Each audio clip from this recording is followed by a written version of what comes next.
Okay. Is it time yet?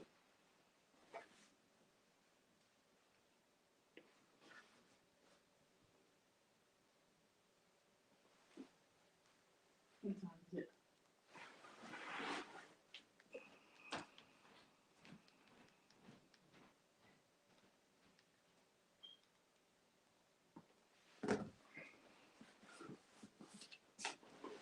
Hey, what's going on, everybody? It's your boy Prim back with another show, and I will be discussing having an interview with a good friend of mine who specializes in horror movies. I'm just waiting for her to come in.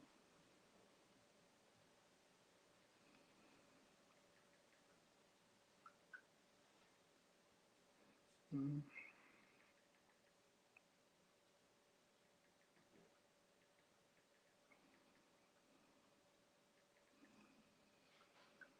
Yeah, so she should be with us in a few. Let's see. Hmm. Yeah.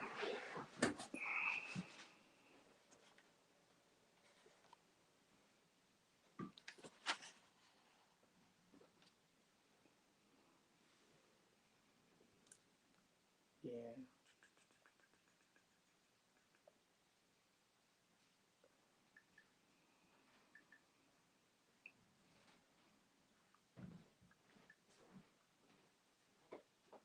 Didn't start Mm-mm. yet. You waiting for me to get in the room? She just texted me. She probably come in the room.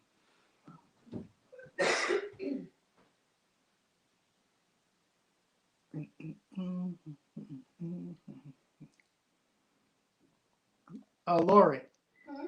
can you pass me a little glass of water? Okay.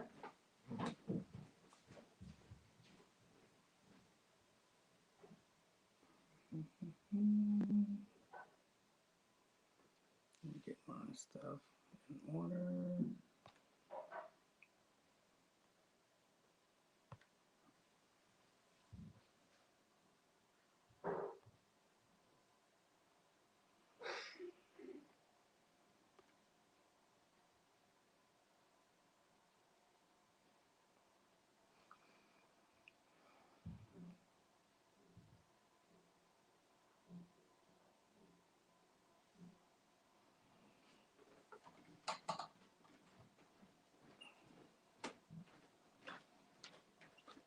There you go. Mm-hmm. Your assistant. You want like a little table to put in front of you? Right here.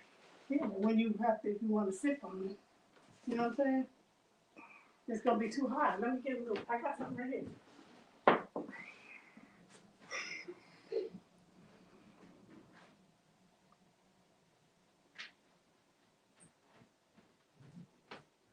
See? Mm-hmm. Perfect. Right. Okay. So what we doing in the studio? Oh, Maurice. Okay. So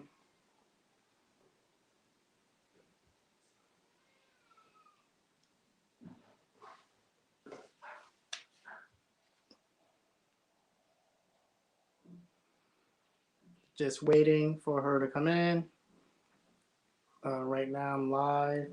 First time doing this, so I'm just gonna be messing around with things until she comes in. I think I'm waiting for her to come in. Right now I'm live. First time doing this, so I'm just gonna be messing around with things until she comes in. Just waiting for her to come in. Right now I'm live. First time doing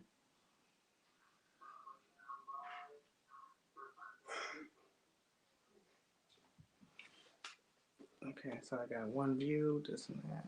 All right. It looks good, man. Oh, yeah. It's a good picture. Very good. You can see every little bump on you.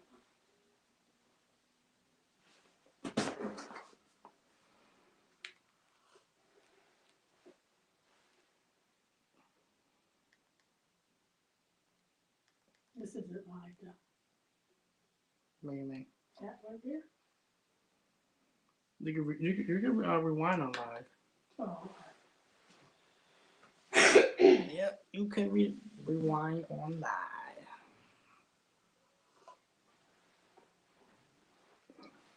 I don't think I can see your little thing on your face. You can rewind on live. Yeah. Got you. Background.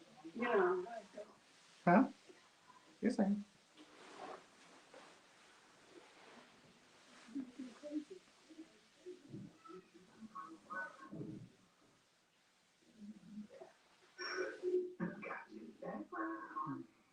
You shouldn't have. Huh? But she might be trying to get in, so if I go off and she's trying to get in. You know what I'm saying?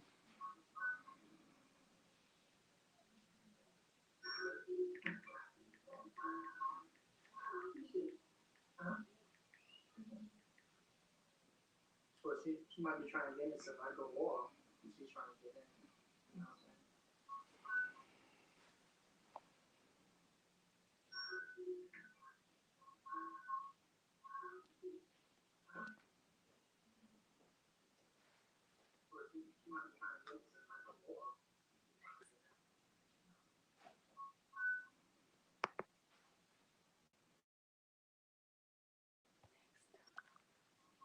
Next time.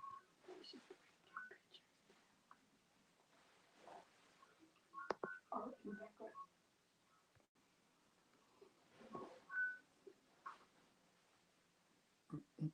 Came off of it. Oh, what happened right there? Mm-hmm.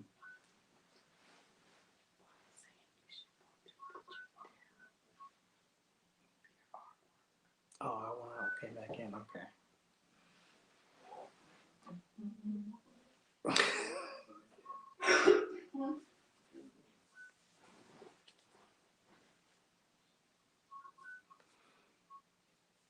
There's only one view. There's only me, so I'm the only one who's watching it.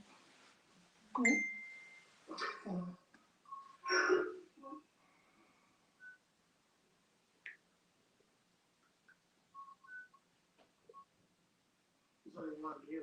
It's only me, so I'm the only one who's watching it. So I guess I'll just talk until she comes in. I guess I could talk about my channel since I'm on my channel. Yeah, I think you should. Alright. So you say ask me questions about my channel. So, Prim, what's your channel all about? Okay, so the Prim channel is basically a movie channel that covers anything that's done with movies in the movie industry in front of the camera and behind the camera. I do specialize in, well, I kind of favor horror, action, and sci-fi genre, but I do enjoy other genres in the movie industry, from classic old movies to recent movies. I enjoy discussing actors, directors, certain studios that produce these type of movies, not just Hollywood American movies, but Pinewood. That's a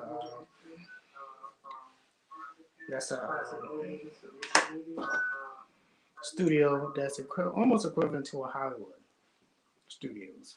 So how long did you get, how long ago did you get started and what made you start doing this Prim show? I think I had this channel for 6 years. I always wanted to do this channel, but I always wanted to do it with my friends and our schedules and stuff like that didn't permit it. After a while, I figured I'd just do it by myself. Seeing that it wasn't a lot of people of color, I would say, that were interested in doing this type of content on YouTube. So I figured I'd just, put myself out there and do this. Seeing that it's still not a lot of us. It's been 6 years. I think I will take this channel seriously and try to produce something at least once or twice a week, but do more interviews with people who share the same interests as me, as people of color. So That doesn't mean it just be only people of color, but I will be interviewing people of color. Mm-hmm. Is there any other kind of things you do? Do you have any upcoming projects? Actually, I do. I think one of them is doing a lot of interviews, like I said, with other content creators to promote them, and vice versa. Also going out and doing interviews with other people that's in the tri-state, because I'm in Connecticut, so I would travel to Massachusetts or New York, maybe New Jersey, to get select interviews or be at certain events. And what would these interviews entail? It could be from minor stuff like people come out of movies and asking for their opinion or their reviews or their thoughts on a movie, to going to sign-ins and conventions and stuff of that matter that's dealing with the movie industry. Do you do anything else other than movie reviews? Besides movie reviews, I might do. I need to start doing current events.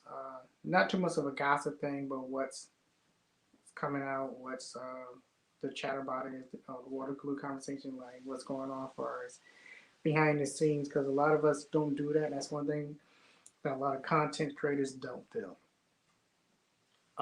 They would tell you what's coming out as far as the movie, the date. They would tell you what actor got signed to the movies, but they won't give you the background, whereas why this actor got to this movie and why this actor's not working with the studio anymore.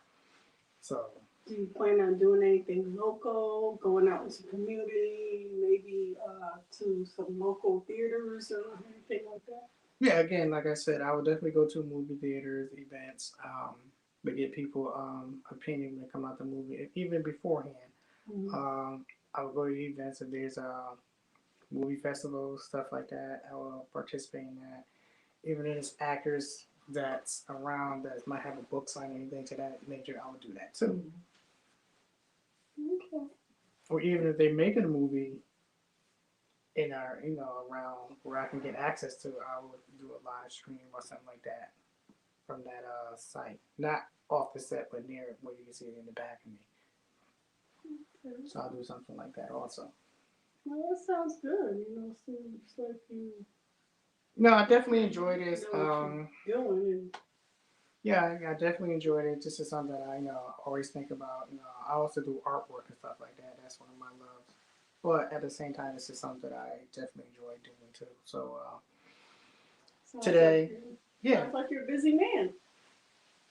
Busy, but got to be consistent with this. So I'll definitely try this again and get this page going.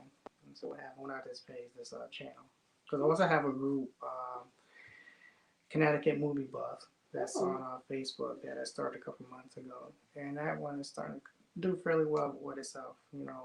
So tell me a little bit about this group you have. Basically, it's a movie group. I'm gonna start putting some questionnaires out there, not questionnaires, but some quizzes and FYI dealing with movies and stuff, and I'll give the answers later on that evening. More interviews on that platform. I was gonna do it today, but I think this is a test run, so I'll do this today on this platform. And when I get comfortable enough and build it up, I would do a simultaneous cast like YouTube and Facebook at the same time, where I'll be interviewing people. So, is this something that you do on a weekly basis, on a daily basis, or monthly? This is done. Here we go. This is done on a daily basis. Hey. Hi. How you doing? All right. Okay. Can you hear me okay? I can hear you and see you perfectly. So let's see what's going on here. All right, so let's get it going. Let's get this interview going. Lady Sasha, I'm glad you were a part of my show, the Prim Show. We've been trying to get this thing connected for a while. Before I get into it, I would like for you to share some things about yourself, like how you got into the horror genre, and build off of there. I had to stop myself from quoting Bane. I was born in this. Yeah, right. Yeah, there was not a time I wasn't into it. Like my earliest memory is being, like I said last week, I was in a podcast and I was talking about how my first memory is seeing John Carpenter's The Thing. It was either that or Aliens. I can't remember which one it was, but I remember seeing both of those movies kind of falling asleep and waking back up. And that was like my earliest memories of movies that I saw. Okay, okay. And in my house, like everybody pretty much watches. It's kind of funny. Everybody in my family has their own geekdom. Mm-hmm. And so horror ended up being my geekdom. Mm-hmm. My father he's still very much Star Wars, Lord of the Rings. Like he even has a Lord of the Rings sword. My mother goes one step beyond that because she's a Trekkie. And I don't know if you ever met a Trekkie. Like their fandom is on a whole nother level. The first convention I ever went to was a Star Trek convention with my mother. Okay. And then my brother was into Doctor Who. I don't know what you call people that are into Doctor Who. That's a good one. Yeah. So horror ended up being my geek fandom type thing. So there was nothing that didn't discourage me. Mm-hmm. Let me say that. I should say there was nothing that discouraged me. That's what I mean to say, from embracing that, because everyone around me was embracing their interests. So I was very lucky to grow up in a family that allowed me to embrace my interests. And I think I inherited the horror thing through my mother, my grandmother, my great grandmother, because I don't know whether I had this conversation with you or whether I was talking to somebody else, but I watched Texas Chainsaw Massacre with my grandmother when I was a kid. Okay. And she told me how my great grandmother had gone to the movie theater to see the original Universal horror movies like Frankenstein, Wolfman, Dracula, all those. So I was very interested to find out that my great grandmother was watching horror movies, way back in the day. Okay. Yeah, I did listen to that podcast. That was a good podcast. Actually, that I think it was the audio that you sent in. Mm-hmm. Was you did a good job. It was well made. It was very articulate. The way you reached back and just went into your childhood and just brought all these things up, it took me back myself. Mm-hmm. Now I'm in Connecticut, and I think you said something that you were in Connecticut yourself. Yeah, I grew up in Connecticut. Okay, what town? I moved around a couple of places, but I would say I'm from East Hartford because that's the town that I stayed in the longest, and I graduated from East Hartford High School. But I also lived in Manchester and South Glastonbury. All right. And then from there, you're residing, I guess, Florida? Yeah, I'm in Orlando now. But before coming, it was like a gradual move south because as an adult, I went from East Hartford to New Haven, and New Haven is a beautiful city. I loved living in New Haven. Mm-hmm. Then I went even further south to New York, and then I ended up in Florida. Okay. Yeah, right now I'm in Hamden, so this is why. Oh, so then you know how nice New Haven is. Hamden's very nice too.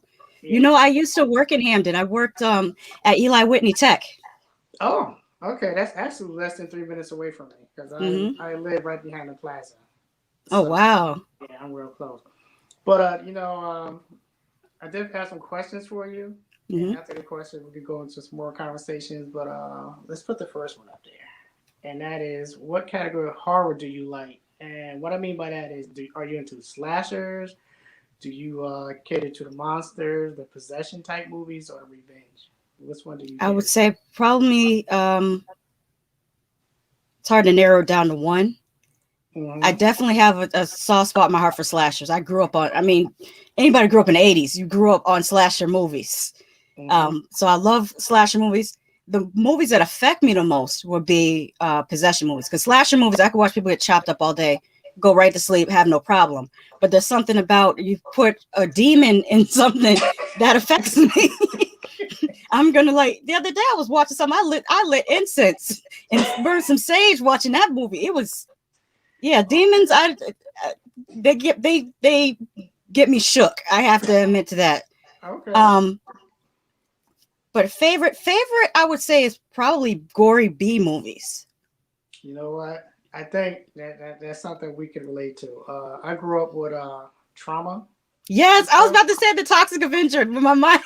Yeah, and a lot of B movies, or what they consider grindhouse movies, that we are here to. Actually, Quentin Tarantino and Robert, what's his name? Robert Rodriguez. Yep. Yeah, they did like another movie called Grindhouse, which was good. I definitely enjoyed it.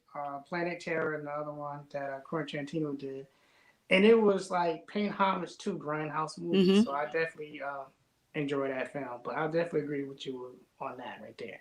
So I was just going to say with Grindhouse, I shouldn't admit this to people, but I watched Death Proof 28 times. Yeah. I don't know. There's something about that movie. Mm-hmm.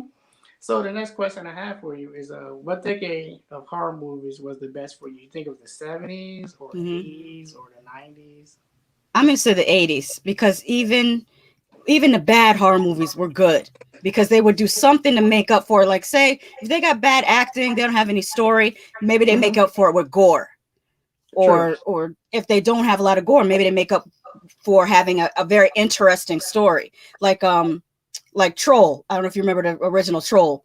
Yeah, That was an interesting story with the little girl in the apartment building, and she goes down to the basement and mm-hmm. discovers the troll, and it opens a whole nother dimension. That's an interesting story, even though there wasn't a lot of there was a lot of special effects as far as the puppets. I think those were pretty good looking puppets, but there wasn't blood or gore. But they made up for that with having a really interesting story. Actually, there's another movie that's in the same vein called The Gate. Do you remember that one? Yes, I remember The Gate. Yeah, that was a good one too. So I definitely agree with you on that. I think the 80s definitely produced more better quality horror movies. Hmm There's a lot of practical effects, different stories. A lot of good directors came out from the 80s. hmm So I definitely agree with you on that one. But I want to move on to the next question I have for you. And that is, do you like foreign horror movies? Do you think they're better than American movies? Or do you like them both? I like them both. Originally, I would say that they weren't better than American horror movies. Mm-hmm. But today, I feel like they're better. I'll say they're better than the horror movies that get green lit, because I feel like there's still a lot of good horror filmmakers. There's a lot of good horror scripts, but they don't get green lit. More of the remakes or reimaginings, because there's some they call themselves a remake, but they don't. Well, that's a whole separate thing. But yeah, I think that they're still doing a lot more creative things in America. I think people or movie companies, production companies are sticking with what works, and they're not allowing as many new ideas to come through. Okay. Because I was talking to a coworker of mine, and I was saying, when it comes to American horror movies, Lady Shasta, I think they got to get rid of the old format. And Hmm that is, the teenager view on it. hmm If anybody break the cardinal rules, sex or drugs, they get taken out, and hmm the typical male and female save the day at the end of the day. hmm That formula right there is cool. I'm not saying it doesn't work, but I think they've done it to death. So we have to be mindful of that. And that's one Yes. thing that I think when it comes to foreign movie, they don't use that formula. And hmm sometimes even the main person in the movie doesn't make it. Many times, sometimes they do, but it's something hmm different. So definitely, I agree with you there. So the next question I have for you is, who are some of your favorite horror directors and actors? Well, my favorite. This is going to be interesting, but my favorite horror actress is Kelly Jo Minter, and I have an interesting reason for why she's my favorite. Okay. She doesn't die in any of her horror movies. She's a black actress that never died in any of her horror movies. Hey, that's a good number. So I like her. Another one, oh, what's her name? There was a woman from Marlene Clark. She was in Night of the Cobra Woman, The Beast Must Die. She's beautiful. The Beast Yes, beautiful black woman, just very elegant and Mhm. like model like. She was just gorgeous. Seeing her as a little girl, like really, I don't know, it kind of shaped I would say a little bit my self-esteem, because it was good to see this beautiful black woman on screen that isn't a caricature, that isn't being put down, that she just always selected roles for herself that had dignity. Yeah, back then that's a lot. That's hmm saying a lot back then. Especially in the 70s. Yeah, because back then black exploitation movies was a thing. Oh And yeah, not to say anything against Pamela Greer, but Pamela Greer, every movie is like, okay, this is a scene where am I allowed to curse on your channel? yes, you could. You say Oh, whatever okay, you I want. didn't know whether, You can get but loose, whatever you want. it's only minutes before Pam Greer pops a titty. It's like there's nothing wrong with that, but it's good to have balance, to have different things, Yeah, I agree with different types of people. hmm And it's funny because a lot of people don't know, but when it comes to black exploitation movies, that it was in abundance for a 4 or 5 year stretch is due to hmm Hollywood. hmm Hollywood wasn't making blockbuster movies, and they was tanking. So when they got into these black exploitation movie, they were doing so much that it went from the black director to white people just making a mess, and that's how it kind of saved Hollywood from tanking. A lot of people don't know that. Mm-hmm. So, I just want to share that with you. But of course, I have more questions for you, Lady Sasha. So let me just keep going with the questions. This one is a good one. With Jordan Peele's success in the horror movie genre, do you see more black actors making horror movies? Yes, actually, I'm thinking more so of black comedians because they seem to do very, very well in horror movies. And something I wanted to know about Jordan Peele. Okay. We always refer to him as a black director, but I always refer to him as a biracial director. And the reason why I say that is because in his movies, he's able to flesh out characters. Let me take a step back. For example, sometimes when black directors write white characters, they're a little bit surface level. And when white writers and directors write black characters, they're very surface level, very shallow. Mm-hmm. Jordan Peele is able to write both black and white characters to be more complex and not shallow. And I think that's because of his experience growing up as a biracial man and having half of his family be white. But at the same time, because he presents as a black man, you wouldn't know he was biracial unless he told you. He experiences the world and goes through life as a black man. So I think those two parts of his experience inform his writing. And I think that's a positive. Yeah, and I'm glad you shared that with a lot of people. I think a lot of people won't know that, but I'm glad you shared that with us. The thing that I like about Jordan Peele is that he kind of like jolted the horror scene, not saved it, but jolted. And like you said again, when it comes to comedians who do director stuff, they do well. Let's talk about Chris Rock and Samuel Jackson. Spider-Man, for that to come out. Yes, I'm waiting for that. Yeah, and also the sister that's doing Candyman. I forgot to direct the name, but so they're definitely coming out there, and I think they're gonna do well. Definitely gonna do good. So let me just ask you another question I have ready for you, and that is, what 2021 horror movie do you want to watch? You just named two of them. Oh yeah, Candyman. That was gonna be my answer. Was Candyman and Spiral. This is not so much a horror movie, but it had horror elements. I don't know if you saw the 1984 version, but Dune. I'm looking forward to seeing what they do with Dune. Yeah, that's gonna be good. That's gonna be good. I think the one I'm looking for is A Quiet Place 2. Could we put that in a horror? Yeah. It's a monster movie. Yeah, so definitely can put that in a horror. So the next one I got for you is what are some of your pros and cons in the horror genre? Like some of the good and some of the bad. The pros right now are that a lot more people have access to making movies, because I'm noticing on Amazon, anyone can publish to Amazon. You don't have to be a part of a big movie company or distribution to publish your film onto Amazon. And I think the same thing is happening with Tubi. Oh, really? But there's a lot of people. There's movies on there that somebody made with a video, just a camcorder, and it's on Amazon. Yeah, I see a couple of those. But that's also the con, because it's so accessible. I feel like there's a group of people that are making horror movies just for the money. They know horror is popping right now, and it's easy to get the equipment. It's never been cheaper to get filming and editing equipment and lighting equipment, but they don't have a love for the genre, and it shows in their movies. It shows that they didn't study horror. It shows that they don't really like horror. They're just trying to do it for a cash grab, and they have more equipment than talent. And horror is an art form. I agree totally. So what are some of the pros that you like with the horror? The pros that I like is that I'm seeing a lot more, not only just black horror, but international horror. Just last week, I watched a Brazilian werewolf movie, which was pretty interesting. Okay. And there's a lot of really good horror movies coming out of Indonesia and Thailand and Southeast Asia and the Philippines. So that's good to see. I actually Googled Jamaican horror movies, and I couldn't find one. I was disappointed because I wanted to see a horror movie made in Jamaica. I have been watching a lot of the African horror movies that are posted on YouTube.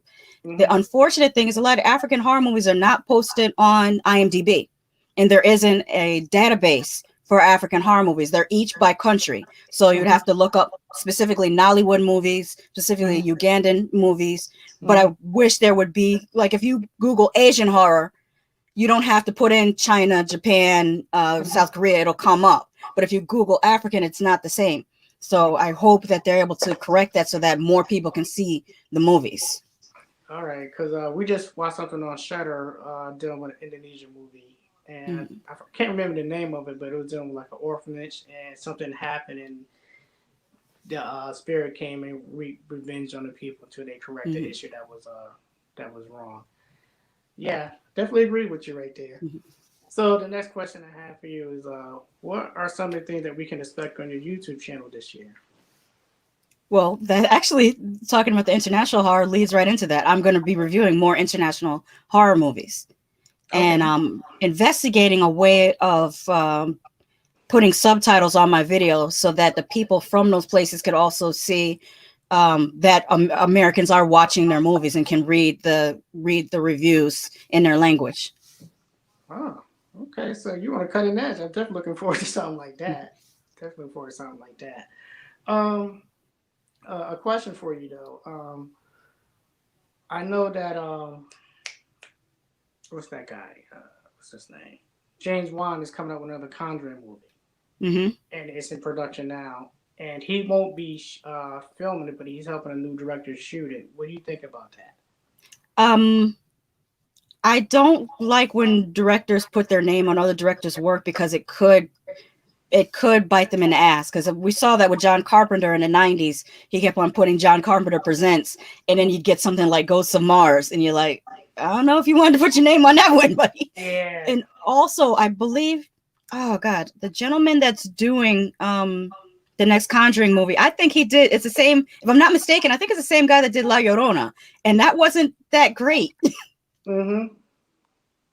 If James Wan is guiding him and is more of a producer like the way Steven Spielberg is a producer, but he's usually very hands-on producer, as opposed to like Jason Blumhouse is a hands-off producer. He lets the director do whatever he wants, but Steven Spielberg comes in and kind of guides people in the right way. If James Wan is more like a Steven Spielberg and guides him, then we have a chance of it still turning out a lot better, because the guy does have potential.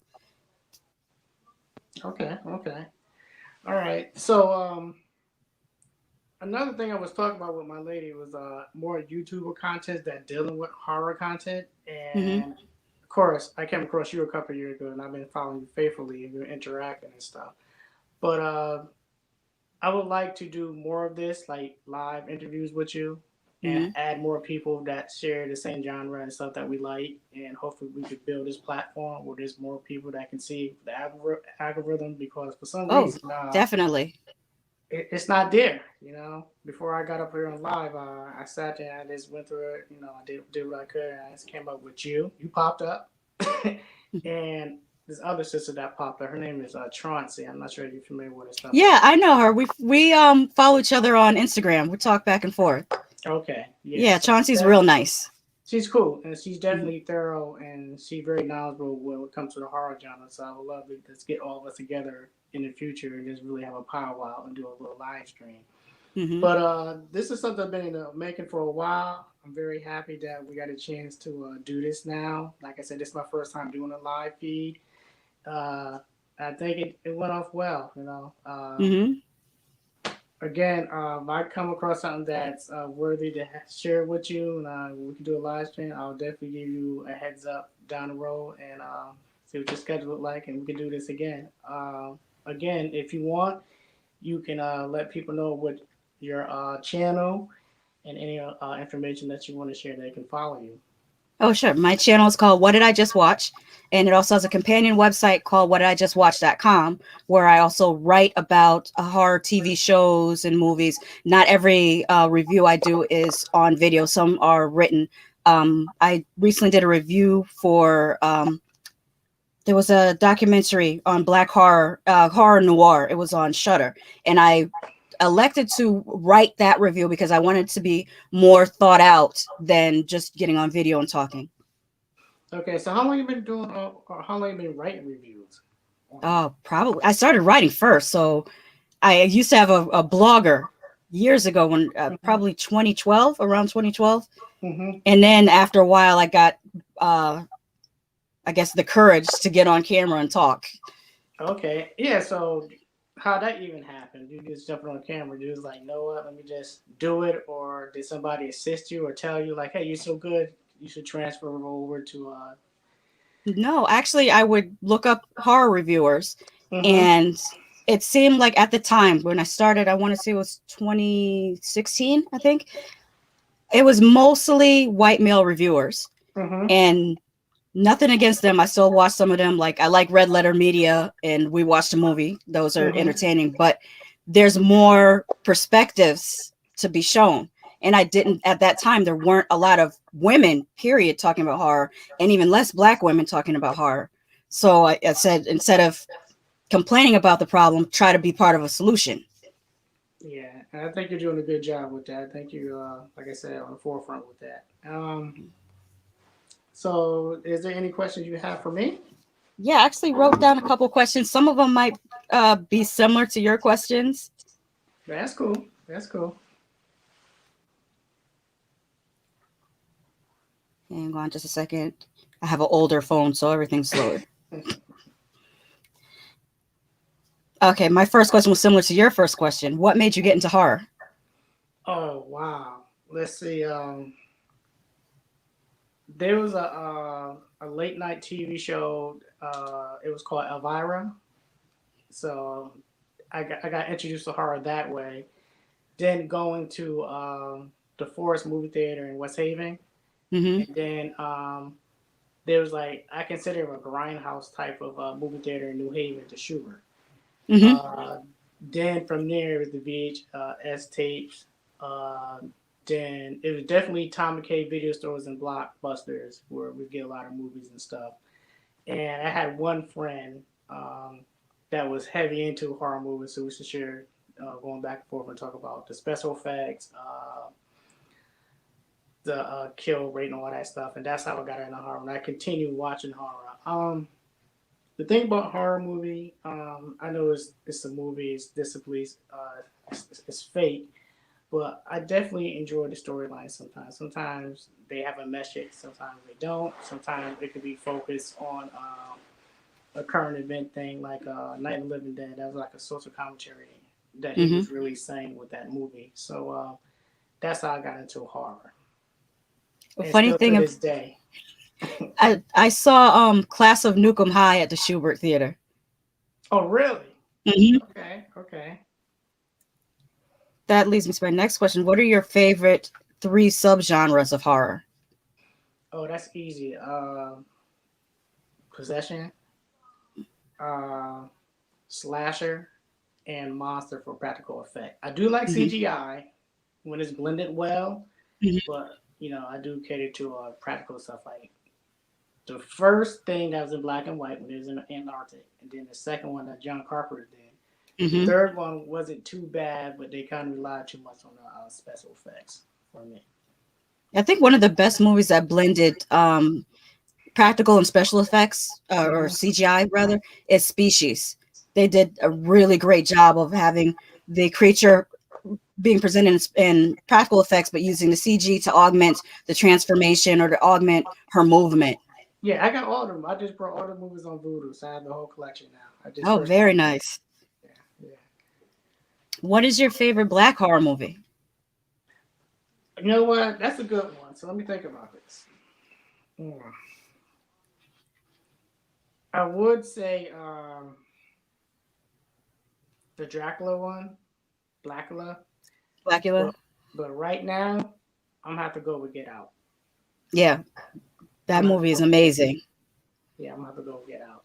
Now, do you consider that in the horror genre? Yes.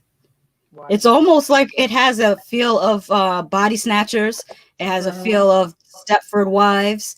Those Mm-hmm. those are horrific, but it also skews into science fiction and thriller. It's more than one thing, of And which I'm oh, go ahead. sorry. Oh, I was just gonna say, in America, we tend to classify movies as one thing, but there are things that movies that are more than one thing, and that's one of those movies that it was science fiction, it was horror, it was thriller. And similarly, the movie that won Best Picture, I believe, last year, Parasite, same thing. It was a drama, it was a thriller, and it was ultimately a horror movie. Yeah, and it's funny that you say that because me and my lady want to watch the live movie, but I just showed her the animation, the full series, and she enjoyed the series. That's where it came from. Mm-hmm. So I'm ready for your next question here.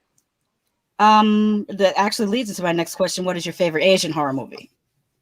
So now I'm big into Asian movies. I love Asian movies. So have you ever seen a movie called Itchy the Killer? Yes.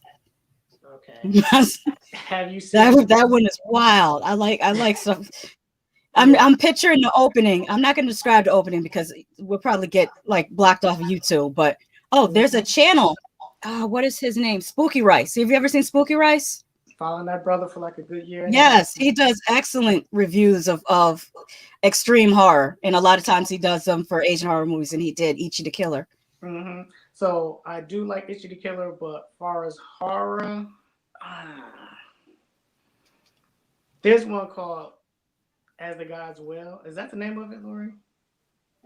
As the God's Will, something like that. It's the same director who made that. Mm-hmm. And it's off the hook. If you like Itchy, this one takes it to the next level. That's Takashi Miike. Yes, actually, you seen the first Hostel? Yes. He's in it. He's in it. He had a little cameo. Mm-hmm. Yeah, that's him. So yeah, I definitely enjoyed his movies. I like the animation Legend of the Overfiend. I'm not sure if you're familiar. Yes, I saw that. I think I said in the movie theater down here in New Haven. Oh wow, I saw it. I rented it on VHS. I had no idea. I got into anime through my older brother used to read mangas and have anime lying around. So I was watching like the Dirty Pair and Project A-ko and Akira. And I see this movie. Oh, what is this Legend of the Overfiend? I wasn't ready. That's a whole nother level. It's anime but horror also. Yeah. And I watched that downtown on Broadway. There was a film festival, anime film festival, and that's where I seen that at the first time. Mm-hmm. There's sequels. I saw one of the sequels, but I don't know how many they ultimately ended up doing. I think it was 3. After that, I kind of like, okay, that's enough tentacles for me. All right. So, there's any more questions? Was there another one? Yes. What is the best horror movie remake, and then what is the worst horror movie remake? Okay. So that's a difficult one. I can go with the worst, and that would be Pet Sematary. Mm-hmm. And as far as the best, it wasn't a movie; it was a miniseries, but they made it a movie, and it's a 2-part, and that's it. Mm-hmm. And they did a good job with it. That's just off the top of my head. We have to have a short discussion about that. Okay, let's go. I got that is one of it's best and worst. I have a complex. Hopefully that didn't come up on the microphone. The doorbell was chiming, but hopefully you can't hear it. Okay. I love it. Mm-hmm. I remember it was one of the first. It was like the second or third Stephen King book I read when I was in middle school. And then the miniseries came out in the 90s, and it was all right for what it was. I enjoyed it. I think Tim Curry did an awesome job. Yeah, and the new the child actors, excellent. The adult actors, excellent. Most of the scenes, no complaints. My one issue with it is what they did to one of the characters. The black character. Mm-hmm. He was the book. If you read the book, a lot of chapters are from his point of view because he's retelling the story, and he's pretty much the glue that holds the group together. Mm-hmm. He's college educated. He's a librarian. Mm-hmm. He's a very solid person. The character's name is Mike Hanlon. Mm-hmm. The farm he grew up on was a beautiful farm. He had both his parents. There was no evil grandfather character that was making him kill pigs. That didn't exist. He lived on an agricultural farm. And one of the best parts of the book, he lived on an agricultural farm, and he had lovely parents. And one of the best parts of the book is that one of the neighbors, because it takes place in the 50s, was trying to terrorize them. They killed their dog, a lot of racial incidents. Mm-hmm. And his father catches that dude out in public, pulls a gun on him, and says, "Stop messing with me. If you come on my property again and touch it, my family, my animals, anything, I will blow your head off." And that was like a really powerful moment in the book. They eliminated all of that backstory, as well as there was part that looked like it got cut out of the movie. Because remember when he's in the alley and he sees the hands trying to escape from the fire? Yeah, the door. Yeah. In the movie, they rewrote his parents to be crack addicts that died in an apartment fire, which that is insulting. Number two, the hands are from a part of the book where he does see something similar to that, but it comes from years before. There was a place called the Black Spot, because in Derry, the way his father ended up there is he was stationed there in the military, and because of segregation, which a lot of people don't realize, that even though there wasn't legalized segregation in the North, there still was socially imposed segregation. So even though this takes place in Maine, there still was segregation. So the black soldiers were not allowed to go to the white bar. So they created a black bar and restaurant called the Black Spot. And they played really good music there. And it got so popular that a lot of the white teenagers would come there to eat and to dance to the music. And then the racist people in the area got mad and blocked all the doors and set the place on fire with the people inside. And those people died. So that's the hands that he saw coming, trying to get out from the fire. And it looked like they cut that out of the movie for some reason. And then they took all the positive characteristics from his family and turned them into negative black stereotypes, in my opinion. So I think the movie itself, as far as horror, did well, but I believe the director might have some racist tendencies. Because why do you only, like, every other character was so accurate, except for the black character. Like, did it bother you that he had two parents that weren't crack addicts, that owned land, and that also he was late to join the Losers Club because he went to private school? He didn't go to school with them. He met them playing down by the river because he went to a private Christian school. So everything positive about this black character, they changed to negative, and that just ticked me off. See, you know what, Sasha? You just changed the whole game. Look, I'm like sitting there like, damn. That's how we moving now? Yeah. So that's it. Your racism is showing, Andy Muschietti. You should have left it. There was a Japanese dude that was supposed to direct the remake. They should have let him do it, because maybe he would have not had these tendencies. Yeah. Speaking of remake, what's your thoughts on the new Ghostbuster movie? I know you see I think the trailer looks interesting. I can't really comment on it till I see more. I'm excited for it. I hope it does well. Even with the last Ghostbuster movie, I didn't think it was that great, but I also didn't think it was that bad, because the way I thought about it was, when I saw Ghostbusters, I was 8 years old, and I loved it because, it was a perfect children's horror movie. Yeah. So with the new Ghostbusters, my thought about it was, if the kids like it, then I like it.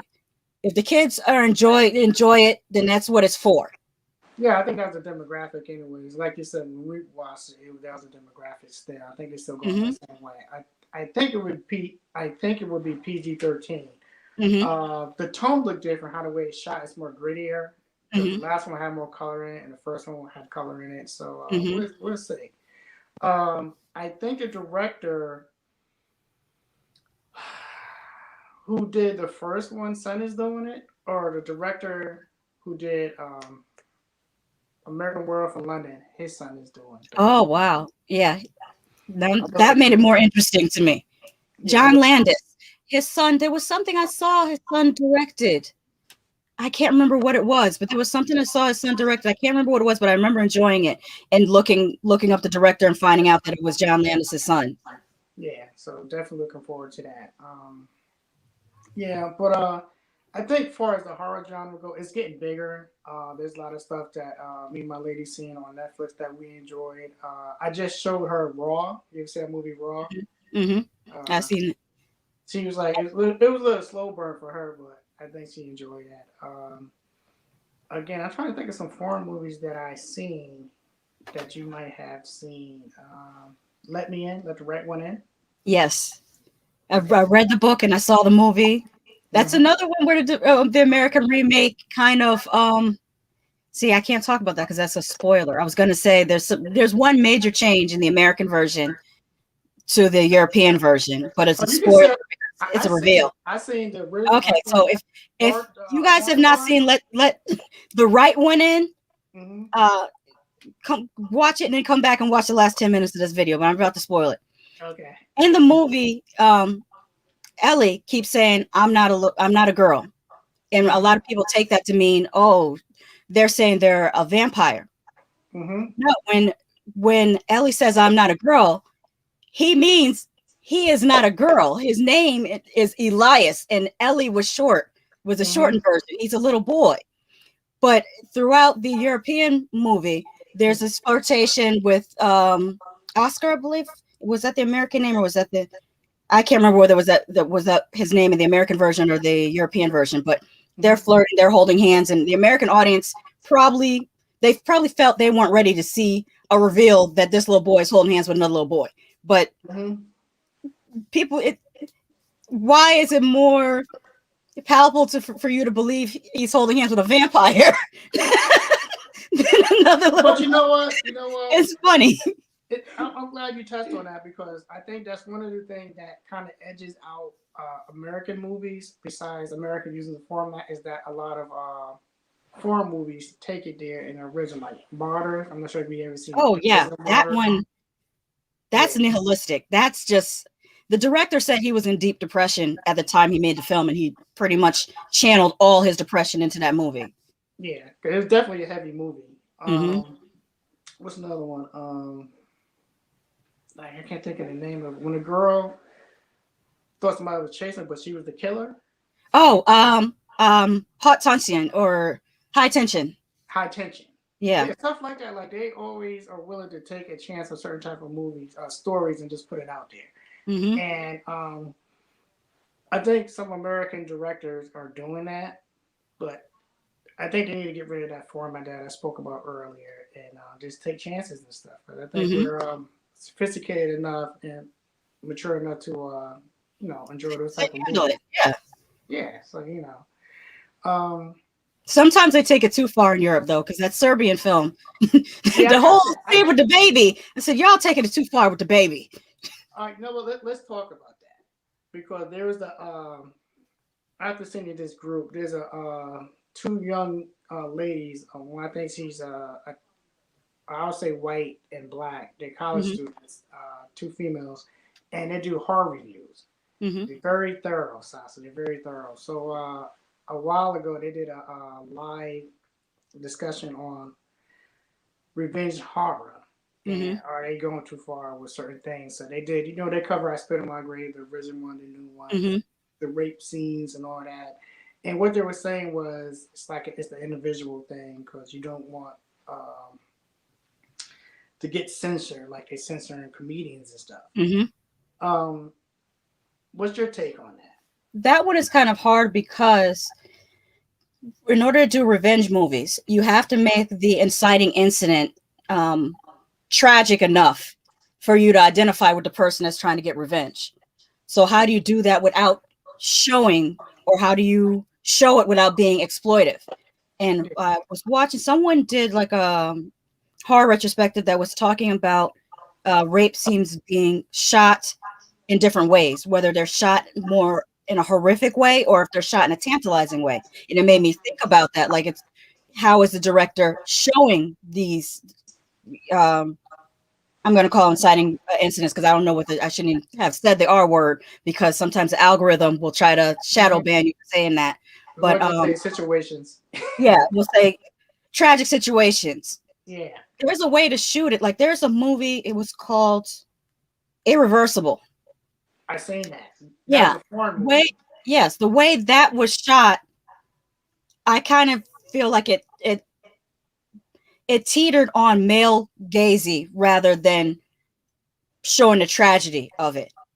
Whereas the initial, like, because you mentioned I Spit on Your Grave, I'll use that as a comparison. That was shot in a way that there was nothing titillating about the way that was shot.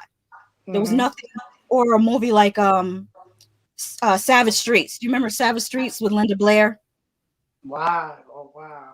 where they took her Yes. sister was deaf, and the boys took her deaf sister and assaulted her. That was shot in such a gritty way. There's no way, unless it's, you. But you know what? Just to add on to that, like the Death Wishes, Charles Bronson movie. Yes. Yeah, stuff like that. Yeah, it's shot in a way that's not titillating. It's shot in a way that it's showing you this is some horrible stuff that happens to people, and then it makes you root for the person who's going out for the revenge. Yeah, and I think another thing too is like if you have certain directors that are like very hardcore, gory with their stuff, Mm-hmm. then you should know what to expect. You know what I'm saying? Or like the labeling, like this is like a hard R, was it NR back in the days to be an N and an R, stuff like that. Um, And it's important for people to know what their psyche can handle at the moment.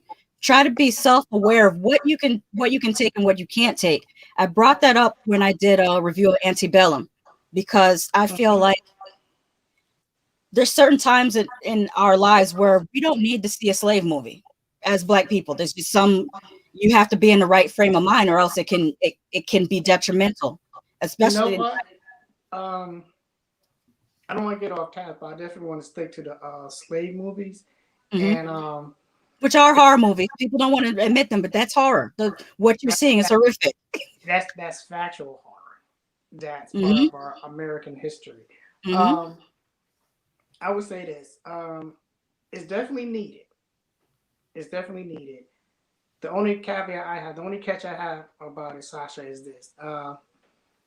Let's say, off the top of my head, we do Blindside, The Help, The Butler, 12 Years a Slave. I'm gonna put Django in there too. And I think there's another movie around here. And between those two movies, the narrative is, in this subservient role, take it with dignity or you're going to be a slave. You know what I'm saying? And that's the theme in those movies. And I'm like, okay, those type of movies should be made every 6 to 7 years. The movies came back to back when Obama got into office. Oh, and yeah. I did some research, and I'm like, wow. Now, the Schindler List, great movie, but you're not going to get a lot of movies like that. Another one will come out another 15 to 10 years. You know what I'm saying? I just watched, what's one of Martin Luther King? Selma? Yeah. Just caught some of that. And it was a good movie. And then we got Judah and the Black Messiah that I'm going to watch tonight. And all these movies are good and they warranted. But at the same time, like you said, it does cause some damage to people, to their psyche. And they bombard us with it. I think, what's the brother name that did that movie, American Skin? I'm not sure if you've seen that yet, American Skin. I heard of it. I can't remember the director's name, though. I saw the trailer for it. Okay, there's a movie called Nat Turner that came out a couple of years ago. I remember that. Okay, and I'm familiar with the story of Nat Turner. So I asked my friend, I said, hey, look, man, what are these movies that's going on? If it's not a 15-minute of them doing this wrong and then a whole hour and a half of us just kicking ass, that I don't want to see it. And the format was us getting whooped on for the whole movie. In the last 10 minutes, it was Uprising. That's not Nat Turner. No. At all. I said, can we get a Braveheart? You know what I'm saying? Yeah. Because the first 10 to 15, 20 minutes, they did them wrong. Then the rest of the movie, they kicked butt. You know what I'm saying? Can we get another Shaka Zulu? Because our history goes back before this time period. Hannibal. Yeah. Hannibal Lecter, when he took the elephants and went over there. Yes. And set up shop. Okay. So I'm going to quote my sister. Okay. She said, I don't eat popcorn to my people suffering. Wow. That's what she told me, and I always remember her saying that, like, this is not for me. I know what happened. This is, let them go and eat popcorn to it, and if they have a heart, they're going to feel guilty. If not, they're just going to have that. It's almost like a subliminal. Oh, look what we did to you. To just remind you every couple of years. Oh, look what we did to you. Yeah, and here's the funny thing, because the movies I named, I think the only one I did see was Django, and the reason why I put Django in that category is because at the end of the movie, it wasn't Jamie Foxx killing the man. It was the dentist who killed the man. Yeah. Jamie Foxx said, I just had to. I'm like, so we sat here for all this time and all that time tribulation you went to, and this guy is still your thunder, your glory. Wow.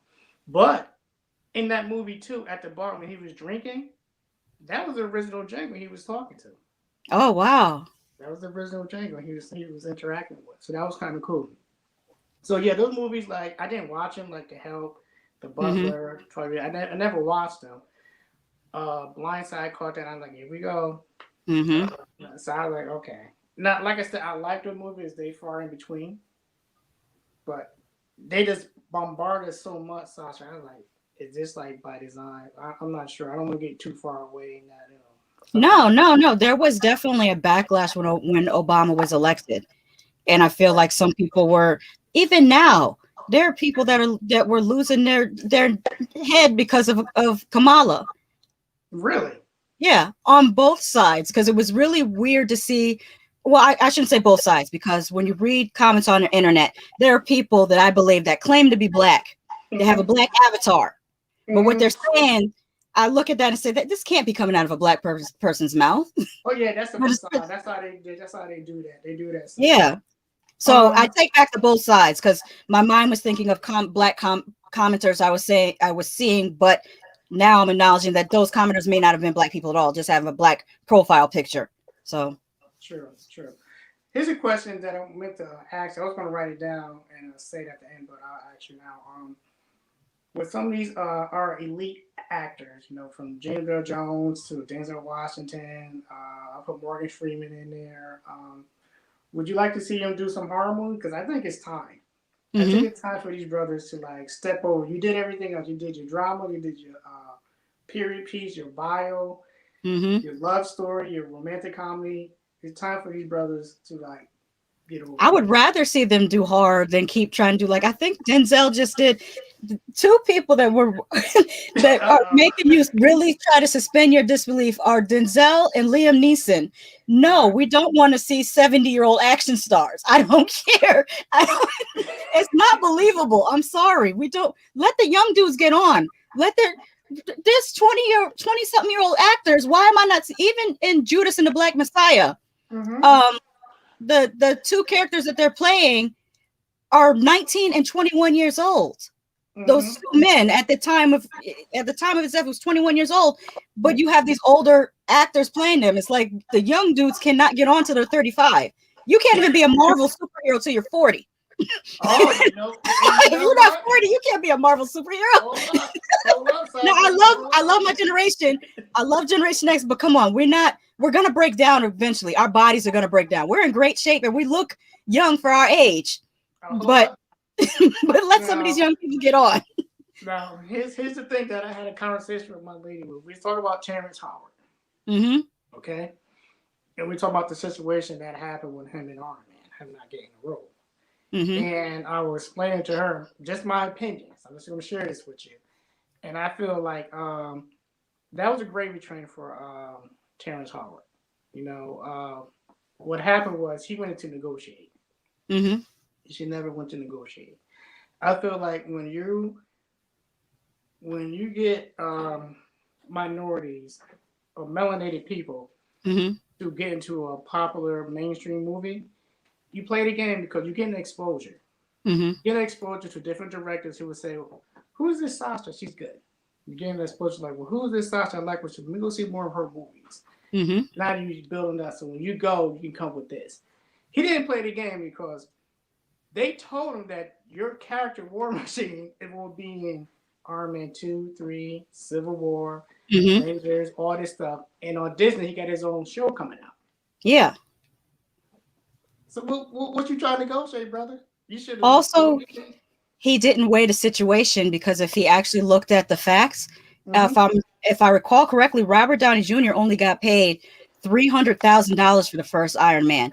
Terrence Howard got paid, it was either $1 or $2 million. You were already being paid more than the main actor, and part of that was because Robert Downey Jr. had all these issues with drugs. He had just gotten out of jail, and they weren't willing to pay him that much anymore, even though he was well known. The company was like, well, we have to have all this insurance on you because you are an ex-drug addict. We don't know if you're going to show up, so we're only going to pay you $300,000. So John Favreau is the one who directed that. Then he went on and did a couple more movies stuff. He did a Mandalorian, which I love the Mandalorian. Are you watching that show? I have to watch. I have to watch it. I watched season 1. I did not watch season 2 yet, and I Okay. already got spoiled. I already know that the baby's name is Grogu. So Ah. I know it's. All right. But I have been watching WandaVision. That's why I don't do anything on Fridays. Friday is WandaVision day. Okay. If, And you know if what? you haven't, I watched it with my lady, and like I'm still into the books. I'm not sure if you Mhm, still read comic books or you dip and mhm. dab into it and stuff. I was just Um. reading House of M yesterday. Okay. Okay. All right. Um. To me, what's her name? What's her sister name in there? She's the Um, first. Monica Rambeau. yes, Yeah. When she said, "I know somebody who can get something to go through," I could have swore she was talking about Reed Richard. And then my yeah. friend came to me and said, "Hold up, Eddie. What about Beast? That's a way to introduce hmm this and that." I said, "Wow." My And sister then, said it might have been Hank Pym. yeah, that's Beast. There's a lot. There's a lot of people she could have chosen from. Yeah, and then when we get to the big thing, it just swore just a regular thing. I was like, "Wow." hmm A little letdown. But what do you think about the show? Oh, it's really good. All the Easter eggs and callbacks, and you really have to be invested in Marvel for years because there's stuff in the show that's from the movies. There's things Mm-hmm. on the show that call back to Agents of Shield, which I didn't notice. My sister put me on to that because she watched Agents of Shield. I didn't watch Agents of Shield.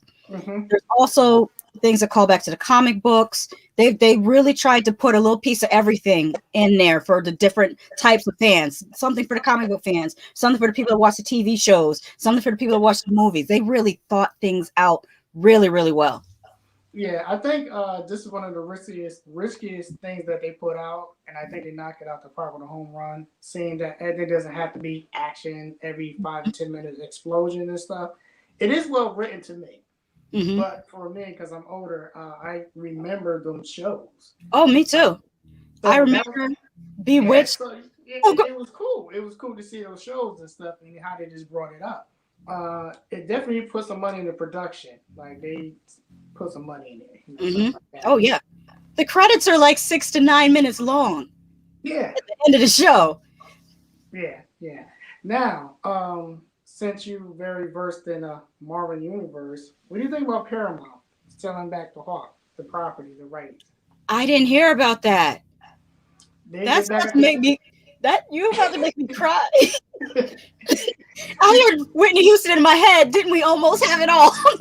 I'm gonna cry because growing up, The Incredible Hulk was my favorite TV show. Like when I was in kindergarten, hmm I loved Wonder Woman was on too. hmm Sorry, my neighbor has a motorcycle, Oh, that's fine. That's fine.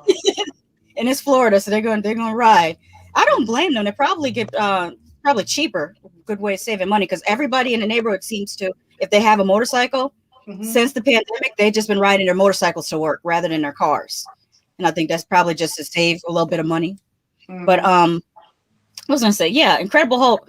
I loved Incredible Hulk so much. hmm I don't know how we just I feel like even though we've had him back for a while, I feel like we just got him back because I still remember those terrible Incredible Hulk movies where they hired a homeboy from Fight Club. Like Ed why would Norton. Ed Norton. yes, him.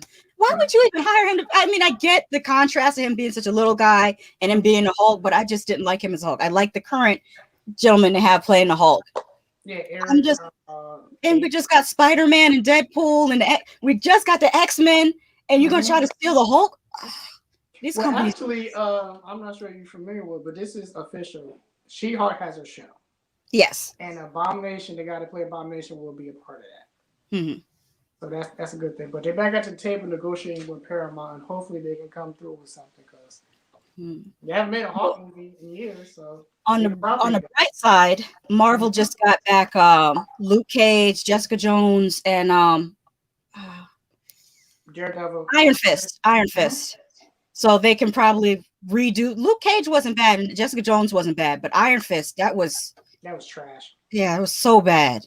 hmm No, there's a video. I have to send it to you where the guy that played Daredevil took a shot at the guy who plays Luke Cage in a live interview. Where Oh he said, wow. yeah, it was indirect, I guess, passive aggressive. Which said, hmm yeah, when it comes to my role, I train, I take it seriously, and I work out. I hmm just don't show up and hope that they just do angles and make it look good. And I think the guy looked at him like, like you just said that.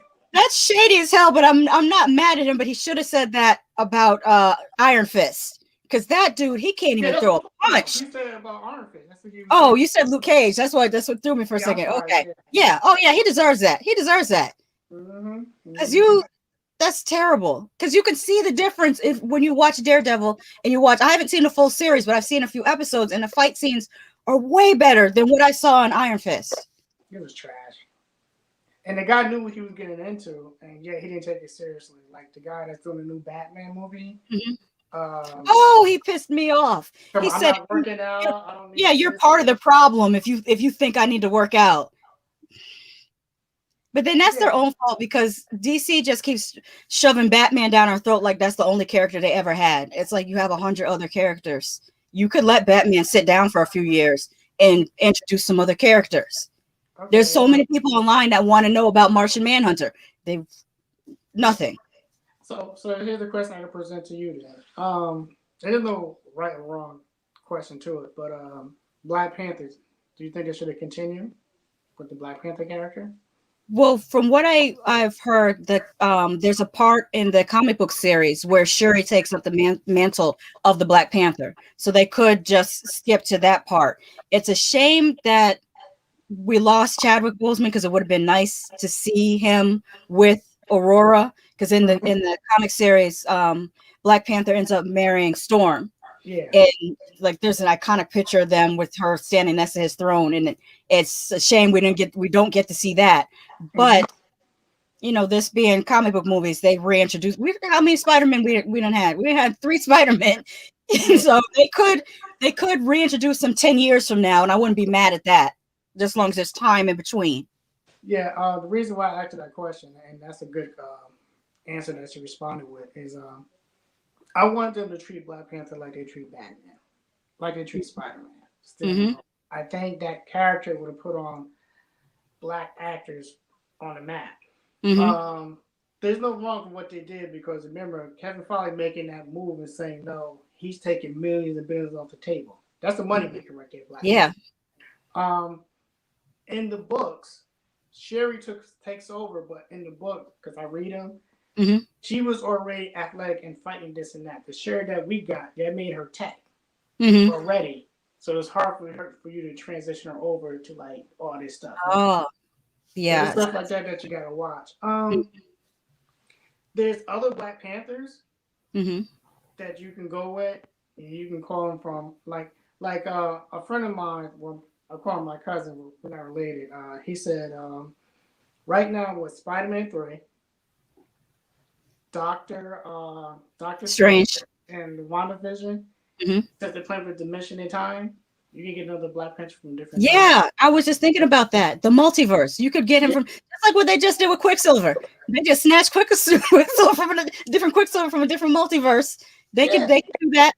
And everything right is right, but I do commend him for what he did. And like I said, at the end of the day, this is a business, and it's about making that money. And for them, it's like, look, we're gonna rest this character and continue on. That's a lot. So I salute him for that part. Yeah. But you know what? I don't want to hold you up too much. I definitely enjoyed it. This was a long time coming. Same. I'm looking forward to doing another one with you down the road. Hopefully we can how long have we been on this? Like an hour? An hour. Yeah. Just over an hour. Yeah, so we definitely do this. Have more people, get some more topic, and just let's have fun. Let's get to it. Again, Sasha, I appreciate it. So thank you for having me. Yeah. And let me just say also, even though I can't see her, I want to say hello and have a good day to your missus as well. Yeah, Lori. Hi. Hi, Lori. How are you? Hi, how are you? All right. Thanks. Thank you so much. No problem. You have a good day. Okay. Bye-bye. Bye-bye. Oh, no, are you recording? I thought you were recording. Oh, wait. Are we live? We just live, but I was trying to figure out how to record live. I thought you. Yeah, I can't record live yet because I'm on a Chromebook. Oh, so I'm just iPad. I could do. Yeah, see, some of these you have to be on a desktop, some of the apps, and I'm like, why are they still like this? So let's pray that this show what it should post on your channel, and then what I'll do is I'll go on my community tab and just repost your show. Okay, you know what? I'm gonna see if I can edit this. If I can edit this up, chop it Okay. up, that'd be good.